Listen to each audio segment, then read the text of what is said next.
వాస్తురీత్యా మీ ఇంట్లో ఉన్న ఎలాంటి నెగిటివ్ ఎనర్జీకైనా క్షణాల్లో రెమెడీ ఇవ్వబడును. మీ ఇంటికి ఎలాంటి డ్యామేజ్ లేకుండా తక్షణమే పూర్తి పరిష్కారం.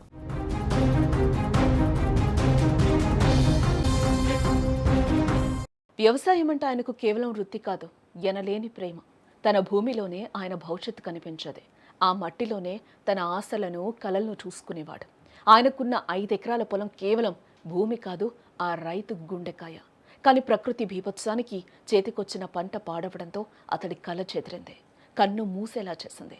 ఆ ఇంట కన్నీటి వరదైంది.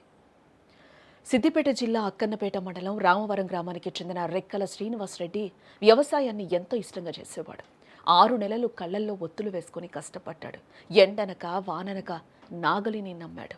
చివరకు బంగారు వర్ణంలో మెరిసిపోయే వరి కంకికి చేతికొచ్చింది. ఆ పొలం చూస్తే కళ్లలో ఆనంద బాష్పాలు తిరిగేవే. ఇక కష్టం తీరినట్లే అప్పులు తీరుతాయి, పిల్లలకు మంచి జరుగుతుంది అని మనసులో లెక్కలేసేసుకున్నాడు. కానీ తెలిసిందే కదా రైతు కష్టం విలువ. పంట చేతికొచ్చిన సమయంలోనే ఏదో ఒక నష్టం వెంటాడుతుంది. శ్రీనివాసరెడ్డి కూడా కోత కోయడానికి సిద్ధమవుతున్న సమయంలో మోంతా తుఫాన్ ఉగ్రరూపం దాల్చింది. ఆ ప్రళయానికి కన్నీటి వరదల పొలంలోకి నీరు చేరింది. క్షణాల్లో కళ్ళ ముందే కనకపు పంట మొత్తం నేల కొరికింది. ఆ దృశ్యం శ్రీనివాసరెడ్డి గుండెను చీల్చివేసింది. ఆ తీవ్రమైన మానసిక మంట ఆయనను 4 రోజులు నిద్రపోనివ్వలేదు. రాత్రంతా ఆ నేల కొరికిన పంట రూపమే కళ్ల ముందు మెదిలింది.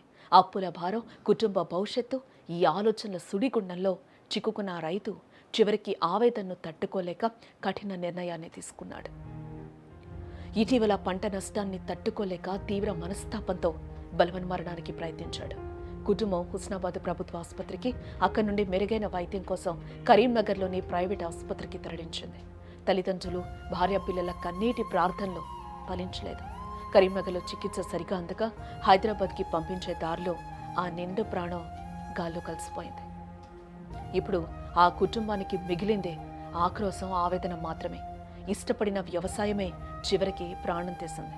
స్థానిక ఎమ్మెల్యే, రాష్ట్ర మంత్రి పొన్నం ప్రభాకర్ గారు వెంటనే ఈ విషయాన్ని సీఎం గారి దృష్టికి తీసుకువెళ్లి మృతి చెందిన శ్రీనివాసరెడ్డి కుటుంబానికి 10 లక్షల ఎక్స్గ్రేషియా ప్రకటించాలని రామవరం గ్రామ ప్రజలు కోరుతూ ఉన్నారు. తిక్కల శ్రీనివాసరెడ్డి 5 ఎకరాల వ్యవసాయ భూమిలో వరి సాగు చేయడం జరిగింది. అకాల వర్షం, మోతి తుమ్మెద తుఫాన్ కారణంగా చాలా మంది రైతులు నష్టపోయినారు.